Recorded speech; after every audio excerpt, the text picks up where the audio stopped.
Good afternoon, or good evening. I think I've now, between Spencer and John, got about 2 minutes to provide you a 20-minute speech. So 1 second.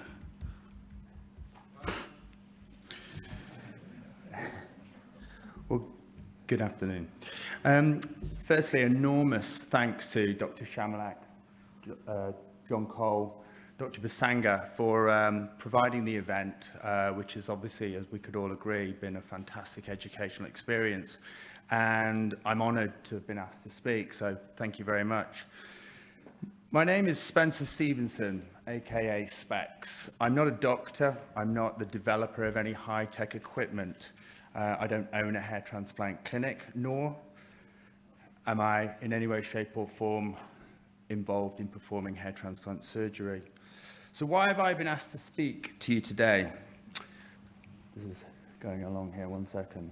Why have I been asked to speak to you today? Well, I'm able to provide you a unique insight into the perspective of a patient's eye and help you see why it's so utterly confusing, not to mention frightening, to be a potential hair transplant patient today. So I'm hopefully going to outline to you how we can help patients whilst becoming relevant and maintaining relevance in this space,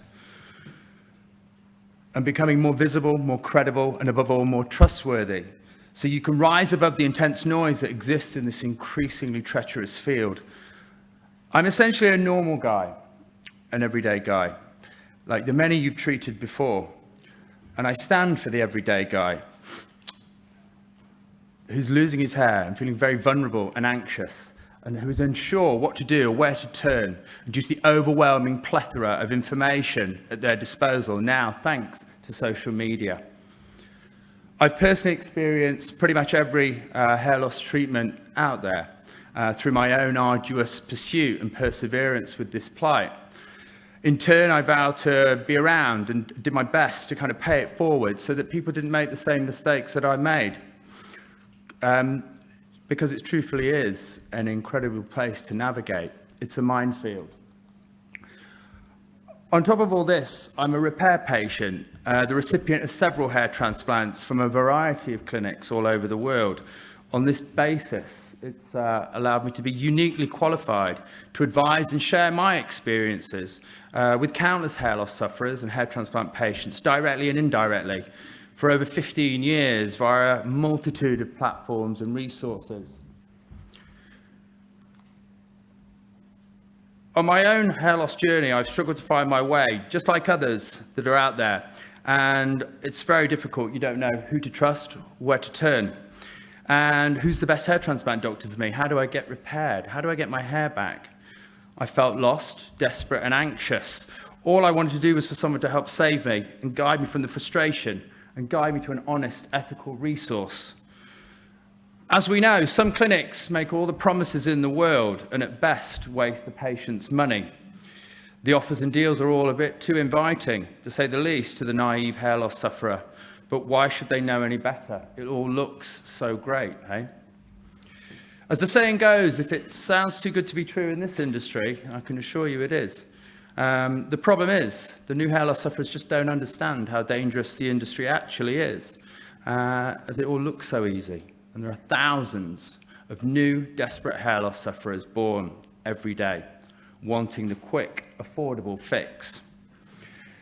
As we're all aware, due to social media, the industry has become a cesspit, flooded with unethical practitioners looking to make a very quick buck, utilizing and paying even Z-list celebrities to kind of establish some form of status. It's lost its humanity and, above all, its integrity, in my personal opinion. These Facebook and Instagram clinics are popping up daily, as well as countless backstreet setups, and in turn damaging the name of your industry. As John Cole, Dr. John Cole, beg your pardon, boldly stated on a recent interview with Spencer, which you've just seen live before, this industry is in more danger than it's ever been today. And he's 100% correct. The balding male deserves better, and I set about personally doing my best to make it a safer place, and I bared my soul along the way. in order to help generate awareness in the hope to help more people achieve a much safer, more positive experience. My journey has led me to working with very ethical, caring organisations, clinics and resources that share the same message and the passion to protect patients and create change, positive change, because it's time for change, in my opinion. And I think that's the common message that's getting sent today. I initially taught from personal experience. I was on the internet as Spex. I wrote an ebook, I did a bit of blogging, and my journey and passion enabled me to share my experiences and get educational information seen and heard by vast numbers of people on a number of different platforms. All my efforts to bring awareness to the good, the bad and the ugly of this industry from a patient's perspective has led me to becoming a full-time job. Today, I have the pleasure of being able to represent and work with a number of highly regarded clinics and surgeons, as well as global brands as a hair loss ambassador in order to help distribute and spread accurate, honest information to the consumers. I write a blog regularly for The Telegraph. And I most recently was in GQ magazine, BBC Radio Scotland, and The Times only last week. That's not to toot my own horn. I'm just in a fortunate position to be asked the question by different medias. I'm also Radio 5 Live's go-to guy with regards to providing them my insight when a new hair loss topic hits the headlines. And I'm very fortunate to also work in the mainstream media, but also with our esteemed colleague, Spencer Coburn. For the past 6 years, I've co-hosted the Bald Truth UK, which invites men to call in and share their issues and anxieties.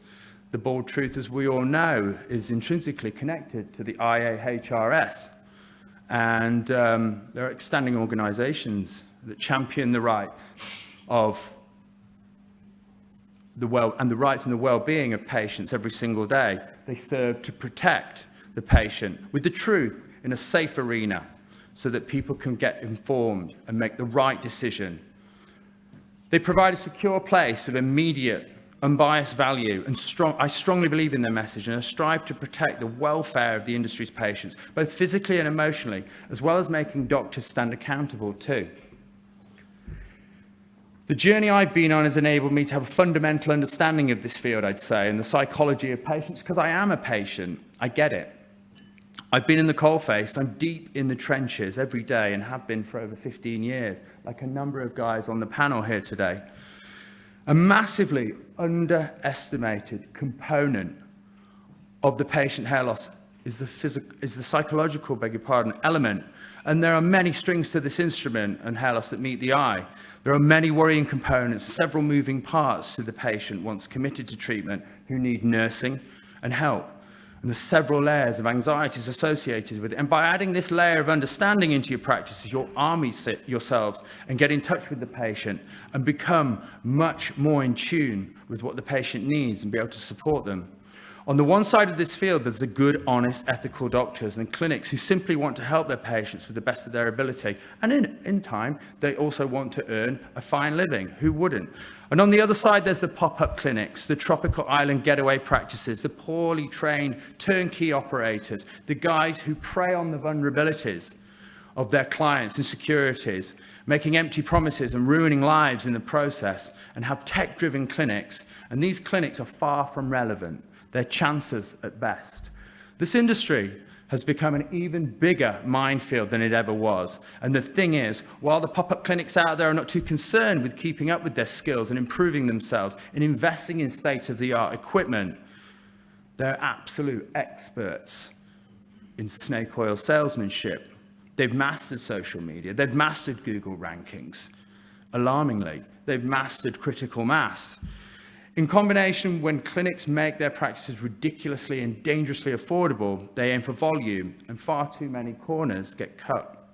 In combination, beg your pardon, this is why it drives my passion to put patients in touch with organisations and resources and doctors that essentially care.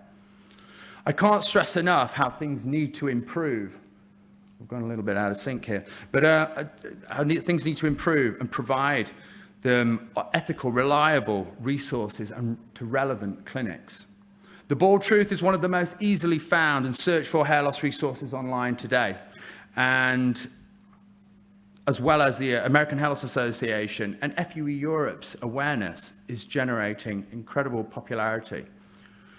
There are powerful and relevant organizations. Why? Because they're real, they're honest, and they're completely transparent, allowing patients a voice to discuss the facts and truths about the industry, allowing patients to discuss options in different clinics. Why would any authentic, genuine physician not want to be a part of that movement and that message? And they stand and strive for everything that is right. They are flagships of the industry for a safer patients' environment and keeping them from harm's way. And all that leads me back around to the topic of relevance. Do you realize that the power that you have in your hands? We're not curing cancer here. I appreciate that. But hair loss is a very, very big deal to the patient. Let me tell you a story. I know the clock is ticking here. Let me tell you a story I only heard the other day. After 15 years in this space, it shocked me. A 30-year-old guy called me to discuss how distressed he was about his hair loss, and what he told me was incredibly powerful, and I think it's important that you all listen to what this guy had to say and how he felt. This guy, like many others I've counseled and spoken with over the years, was looking for a solution for his hair loss. He'd been everywhere, and he was imminently just about to have a surgery in Turkey by a turnkey operation he found on Instagram. Nothing new, okay? But then he explained to me his insecurities, and what he told me next was shocking. A few years prior to that, he'd had an operation on his ear, and in turn, become deaf from the procedure. And he had to live with a hearing aid. The traumatic experience by anybody's standards, I'm sure you'd all agree. But what he told me next was unbelievable. He'd confided in friends and family, and he'd mentioned how his hair loss affected him. And they said, well, hey, come on. Surely your hearing loss is much more severe. He said, no way. His hair loss was by far more severe to him. His hair defined him. He'd lost his way. He'd lost his identity. He said that his hair loss had consumed him. This resonated deeply with me. And take a second just to consider that. The trauma associated with losing your hearing and how that would affect your life. Imagine a person citing the loss and making it easy. It's easier to deal with hearing loss than it is to hair loss. Is it vanity? Is it modern society, self-esteem, loss of self-worth? It's all those things rolled into one at exponential speed. It's a cocktail of mental and emotional factors combined. This just goes to show the impact hair loss can have on an individual and enforces the fact that we should never take for granted the emotions of a hair loss sufferer, as the importance of helping patients such as these and guiding them correctly. And this is why it's imperative patients like these are looked after and provided relevant information, and it's so easy to do. We owe it to these vulnerable souls to steer them in the right direction, to relevant information, to organizations and clinics, and be there for them in order to protect them. These patients are so desperate that they'll jump at any opportunity to fix their situations. You've all seen them in your consultation suites. The major problem with this industry is it's become so treacherous and so untrustworthy. I'm so sad to say, but all you ethical operators are like boats out there on the high seas, bobbing about, trying to do the right thing and avoiding the hurricanes and the swells. And you're just trying to go about your business. But there are pirates out there, pirates that will shoot you down if they're allowed to come on board or get too close. And this is why you need to set yourselves apart and help define yourselves as leaders at the forefront of your craft. In terms of relevance, here's the truth. Those guys, the pop-up guys, the pop-up clinics, the chancers, are becoming increasingly relevant in this overcrowded marketplace. All their unbeatable deals, their sexy offers, their amazing promises, irresistible and to the vulnerable, desperate hair loss sufferer. They are undoubtedly the kings of spin who will sweet-talk vulnerable consumers into buying from them and lining their pockets along the way, meanwhile telling them all what they want to hear and not what they want to hear. The pop-up clinics are winning, and if we aren't careful, there will be little left of this so-called industry, in my opinion. And unless we continue to make a stand together under the umbrella of relevant organizations and work with influencers and ethical forum owners, then notoriously to serve and protect the patient have already honorably earned the patient's trust. These organizations, these forum owners, have the patient's trust. The collective effort is unstoppable. But if good is going to win over bad, then clinics, new and old, need to come together. This room is full of some of the most powerful names in hair restoration. I'm privileged to be able to talk here today in front of you all. Now, I'm not talking about the richest ones, or the ones with the shiniest clinics, or the ones who've been around the longest. I'm talking to you guys who essentially care, truly care about the industry, and who genuinely want to make a difference. The problem is, I don't believe you know how to go about it. Basically, we have to identify what the bad guys are doing well and beat them at their own game. They're out there creating content, but it's misleading, even dangerous, all with the aim of getting more patients through their doors. They're killing it on social media.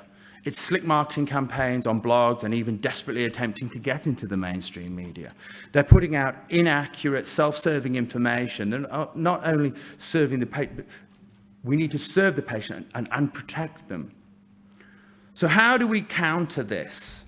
Simply by stepping up to the plate and working together and providing a more genuine, accurate content and utilizing the relevant resources that are available to you.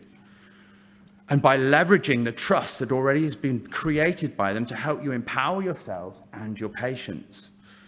This is a big part of what we do at the Bold Truth and what the IAHRS, FUE Europe, Joe Tillman, my colleague who's about to speak, all stand for. And I'm incredibly proud to be associated with them. Having access to support from organizations such as these, whose finger genuinely is on the pulse, and work in the best interest of the patient. And this will only enable you to increase your credibility and increase your reach, as well as interacting and participating on these ethical, up-to-date forums too, such as Hair Loss Experiences in the UK, Belli Capelli in Italy, as well as other well-respected forums here today. They're out there every day, educating, protecting, informing, and supporting patients, and helping touch a huge number of lives for the better in order to enable patients to be much happier, healthier, and their experience to be much more positive, and enabling the industry to be seen in a much more positive light. It's important that we stand as a collective and stand up to be counted and participate and be active and utilize the resources available to you in this current climate. Otherwise, in my opinion, you will become irrelevant. Interaction and participation is important to your exposure and, in turn, relevance in this field. Participate, be seen, be heard, spread the collective message, and above all, the hair transplant and protect the hair transplant and hair loss consumer. Be prepared to make a stand and be held accountable too, and serve the truth and protect the patient with the facts, by joining an alliance of like-minded people that will undoubtedly only serve you. There is a relatively small army of us out there, and it's remarkable what we've been able to achieve, wanting to connect good ethical operators with each other. And you all deserve to be connected with each other. Nobody can reach or identify a patient as effectively as a prominent industry influencer or resource, or in such numbers. Influencers, forums, active organizations keep their fingers on the pulse, and we know how to communicate productively whilst protecting the patient. We need to stand as a united force in this fight to help preserve this industry. You all know you have competition. You're all sitting in the same room as it. But I would rather have a competitor with the same values than face an adversary that wants to harm me in some way. So it's time to change, despite the fact it might feel you're going against the grain. The majority of you like-minded doctors who aren't worried about competing against each other, you shouldn't be, but who collectively want to better this field and better your practices. Our collective mission must be put the patient first. See this not as a competition, but a healthy way to create a great industry for all. By utilizing the resources, you can in turn able to complement each other, network with each other, exchange ideas, share expertise, share experiences, support one another, and most importantly, advocate for the patient collectively. Thank you very much.